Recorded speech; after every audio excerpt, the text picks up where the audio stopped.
সুপ্রভাত বন্ধুরা, আশা করছি সকলেই তোমরা ভালো আছো।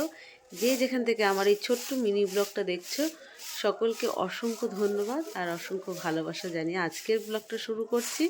তো সকালের কাজ সবসময় সকালবেলাতেই ভালো লাগে, আর সকালটা না আজকে বেশ সুন্দর, বেশ হাওয়াও দিচ্ছে, তার মধ্যে ঠান্ডা কুয়াশা।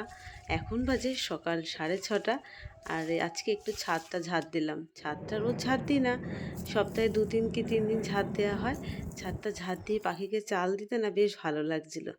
আজকে মনে হলো কটা পেঁপে পারি। পাখিতে পেঁপেগুলো খেয়ে খেয়েই শেষ করে দিচ্ছে, আমার আর পেটে যাচ্ছে না। তো আর দেরি না করে আমি নিজেই উঠে পড়লাম, আর পেঁপেগুলো পাকার আর অপেক্ষা করলাম না, পেঁপেগুলো পেড়ে নিলাম। ঘরে রাখলে পেকে যাবে। তো পেঁপে পাড়তে উঠে না আর নামতেও পারছি না। দিনে দিনে বয়স বাড়ছে, কর্মক্ষমতাও কমে যাচ্ছে। তো চলো, চলে আসলাম আমি স্নান করে পুজো ঘরে। আজকে কিন্তু বৃহস্পতিবার। তোমরা তো জানো বৃহস্পতিবারের পুজো পাঠ কতটা কষ্ট, তার মধ্যে এই ঠান্ডার মধ্যে হাতটা কাটা নিয়ে কিন্তু সমস্ত কাজ সেরে নিয়েছি। এখন পুজো পাঠটা করে নিচ্ছি। লক্ষ্মীর ঘরটা বসালে না মনটা যেন একদম অন্যরকম হয়ে যায়। মা লক্ষ্মীর পুজো করতে আমার বেশ ভালো লাগে, আর মা লক্ষ্মীর কৃপায় আমি খুব ভালো আছি।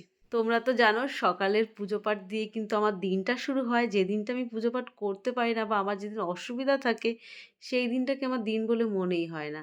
মা লক্ষ্মীর ঘটের গোড়ায় একটু ধনে ছিটিয়ে দিলাম। তো এই ধনে ছিটিয়ে দিলে কিন্তু আর্থিক উন্নতি হয়, সেটা তোমাদের অনেকবার আমি বোঝানোর চেষ্টা করেছি। তো আমি আমার ভগবানকে আমি সাজিয়ে নিয়েছি। দেখো, বজরংবলীর চরণে আমি তুলসী পাতা আর জবা ফুল দিয়ে দিয়েছি।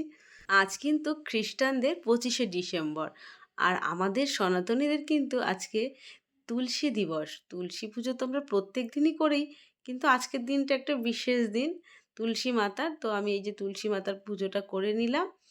এখন আবার ঘরে গিয়ে ঠাকুরের আরতিটা আমার সম্পূর্ণ হয়নি, তো আমি এখন আরতি করে নেব।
তো বন্ধুরা, আজকের ব্লগটা তোমাদের কেমন লাগলো? আমার সকালের প্রতিদিনের একটা পার্ট তোমাদের কাছে তুলে ধরেছি। তো ভালো লেগে থাকলে পাশে থেকো। সবাইকে ধন্যবাদ।